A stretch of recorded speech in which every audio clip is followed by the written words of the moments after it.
আমাদের জন্য রাস্তায় বেরোতেন।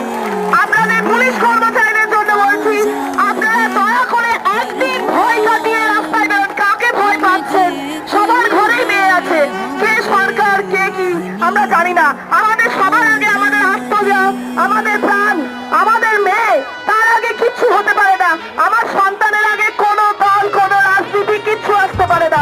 আপনারা একদিন রাস্তায় নামুন, আমরা আপনাদেরকে স্যালুট জানাবো।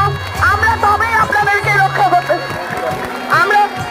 আমরা তাহলে সেই দিন ভরসা করতে পারবো যে আপনারা আছেন আমাদের পাশে। নইলে বুঝতে পারছি না যে আপনারা আছেন কিনা, সেইটাই বুঝতে পারছি না। এরপরে পরবর্তী বক্তব্য মন্ত্রীরা রাখবো।